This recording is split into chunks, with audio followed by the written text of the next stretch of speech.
Hello guys, it's प्रकाश और आज हम पढ़ेंगे रियल नंबर के बारे में। ठीक है, तो पहले नंबर सिस्टम को देख लेते हैं। मैथ्स में नंबर सिस्टम को किस से बांटा गया है।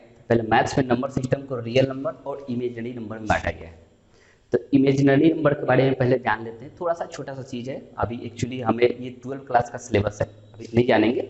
थोड़ा सा उसको समझ लेते हैं। जो संख्या रूट में माइनस में हो उसको इमेजिनरी नंबर बोलते हैं।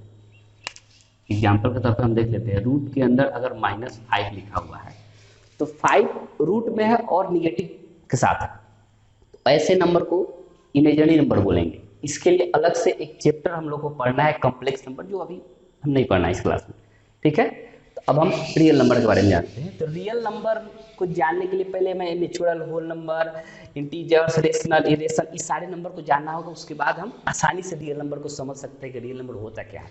तो पहले हम नेचुरल नंबर के बारे में समझते हैं क्या है। नेचुरल नंबर हिंदी में प्राकृतिक संख्या ही बोलते हैं। बचपन में जैसे कि हम लोग काउंटिंग से शुरू करते हैं 1 2 3 4 5, जब काउंटिंग को ही नेचुरल नंबर बोलते हैं, जो हमेशा स्टार्टिंग 1 से ही करते हैं हम लोग। 1 से लेकर इनफाइनाइट तक, अनंत तक, जिसका अंत नहीं है। ये सिंबल इनफाइनाइट का सिंबल है, इसको ऐसे लिखते हैं। ठीक है, इसके बाद आता है मेरा होल नंबर।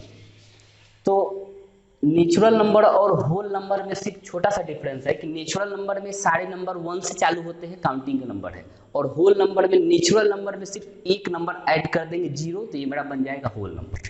ठीक, समझ में आ गया होगा। नेचुरल नंबर 1 से इनफाइनाइट तक, और होल नंबर जो होता है मेरा 0 से लेकर इनफाइनाइट तक। सब इंटीजर काउंटेबल होगा, इसमें पॉइंट डेसिमल की बात इसमें कुछ नहीं करेंगे। अब इसके बाद आ जाते हैं इंटीजर्स के बारे में। तो इंटीजर्स मतलब पूर्णांक के बारे में हम लोग जानेंगे। तो इसमें प्लस वाले भी होते हैं और माइनस वाले भी होते हैं। इसको नंबर लाइन के हिसाब से हम समझ सकते हैं। नंबर लाइन बना दिया गया है, मान लेते हैं ग्राफ पर 0 है, राइट साइड प्लस में होता है 1 2 3 4 होता है, इस साइड इधर -1 -2 -3। तो इंटीजर्स में दो प्रकार के नंबर हो सकते हैं, एक पॉजिटिव इंटीजर हो सकते हैं और एक निगेटिव इंटीजर हो सकते हैं। तो निगेटिव इंटीजर को हमेशा हम लोग क्या नाम है, नंबर लाइन के लेफ्ट साइड में दिखाते हैं, और पॉजिटिव को हमेशा नंबर लाइन के राइट साइड में दिखाते हैं। अब इसके बाद आ जाते हैं, हमको पढ़ना है रेशनल नंबर, जो इस चैप्टर के लिए इंपॉर्टेंट। रेशनल नंबर में ये पढ़ना है। अब रेशनल नंबर होता है क्या है, कोई भी संख्या जिसको p/q के फॉर्म में लिखा हो और q 0 के बराबर नहीं, मतलब p/q के फॉर्म होता है क्या एक्चुअली। जैसे किसी भी संख्या को हम 2/3, 4/7, 5/6 इस फॉर्म में लिख सकते हैं। जिसे न्यूमरेटर और डिनोमिनेटर के फॉर्म में लिखना है, हिंदी में अंश और हर के रूप में लिख सकते हैं उसको, उसी को बोलेंगे रेशनल नंबर।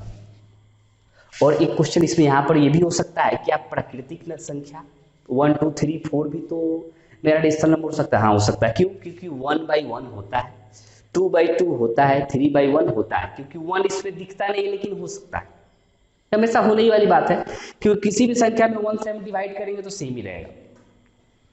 इसलिए नेचुरल नंबर भी मेरा क्या होता है, रेशनल नंबर हो सकता है, और होल नंबर भी मेरा क्या हो सकता है, वो रेशनल नंबर हो सकता है। अब इसके बाद में रेशनल नंबर तो हम समझ गए होता क्या है। इसमें अलग कंसेप्ट क्या है, अगर 4/0 होगा, नोट के लिए थोड़ा सा जानकारी के लिए देते हैं। 4/0 अगर है तो इनफाइनाइट होगा। कहने का अर्थ है किसी भी संख्या में अगर हम 0 से भाग करते हैं तो मेरा इनफाइनाइट देता है। मतलब इसको हम इनफाइनाइट करने का अर्थ, इसको इनडिफिनिटिव बोलते हैं। इसको हम लोग डिफाइन नहीं कर सकते वो नंबर कितना हो सकता है, इसलिए इनफाइनाइट बोलते हैं। अगर 0/4 हो, 0 में किसी भी संख्या से अगर भाग करेंगे तो मेरा 0 ही आएगा। क्यों?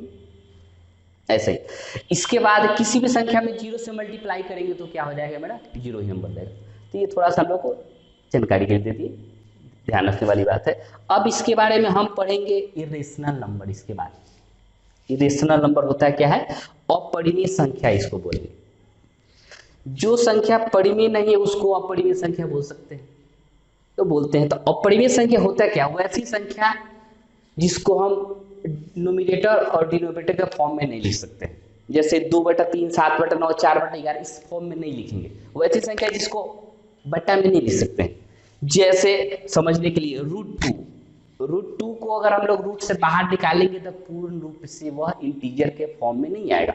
जैसे 1 2 3 4 5 6 7 इस रूप में नहीं आएगा, वो 1.2.7 कुछ पॉइंट के रूप में आएगा। और वो भी पॉइंट आएगा तो कहीं जाकर टर्मिनेट, रुकेगा नहीं, वो कंटिन्यू चलता जाएगा। जैसे 1.41 डैश डैश डैश करके वो कंटिन्यू चलेगा।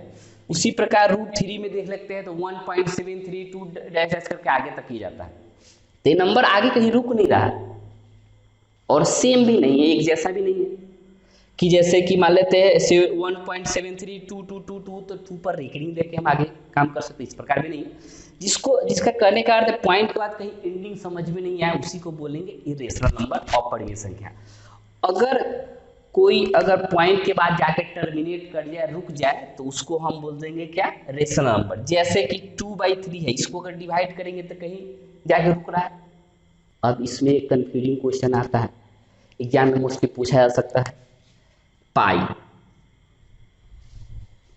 रेशनल नंबर है या इरेशनल। इसमें समझने वाला बात क्या होता है, पाई का वैल्यू हम लोग 22/7 जानते हैं, नॉर्मली कैलकुलेशन में यूज करते हैं।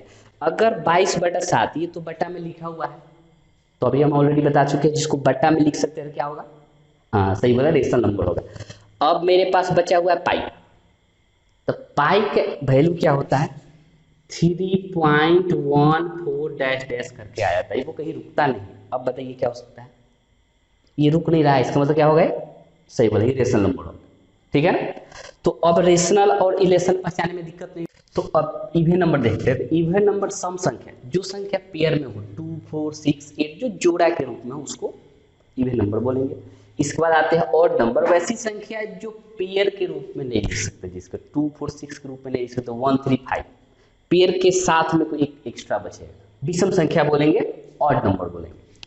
अब इसके बाद आते हैं कंपोजिट नंबर, भाज्य संख्या बोलते हैं, वैसी संख्या जिसमें भाग लग सकते हैं, किससे, एक से लगेगा, स्वयं से लगेगा। जैसे कि अगर नंबर 10 लेते हैं, नंबर 10 ले लेते हैं तो 1 से तो डिवाइड कर ही लेगा, इसके बाद 10 भी उसको डिवाइड कर लेगा, इसके अलावा 5 से भी डिवीजन हो सकता है, उसके बाद 2 से भी हो सकता है। तो एक से और स्वयं के अलावा भी किसी और संख्या से अगर वो कट जाए, डिवीजन उसमें हो जाए, भाग लग जाए, तो उसी को बोलेंगे कंपोजिट नंबर। जैसे कि 4, 6, 8, 10 एग्जाम्पल के तौर में बहुत सारे नंबर लिख सकते हैं। इसके बाद है प्राइम नंबर, अभाज्य संख्या, वैसी संख्या है जिसमें एक और स्वयं के अलावा किसी और से भाग नहीं लगे। जैसे कि 3 में 1 से भाग लगेगा और 3 से लगेगा, इसके अलावा और कोई संख्या से इसमें भाग नहीं लगेगा और कोई संख्या इसको काट नहीं सकता, ठीक है ना, समझ में आ गया होगा। अब इसके बाद इंपॉर्टेंट क्या है, एक ना तो भाज्य संख्या ना ही अभाज्य संख्या, और सबसे ज्यादा इंपॉर्टेंट टू सम अभाज्य संख्या है। एग्जाम में बहुत बार ये क्वेश्चन पूछा जाता है कि सबसे छोटी अभाज्य संख्या 2, और इसी क्वेश्चन के दूसरे रूप में पूछ सकते हैं सबसे छोटी सम अभाज्य संख्या 2 होता है, ठीक है ना, समझ में आ गया होगा। चलिए नेक्स्ट करते हैं।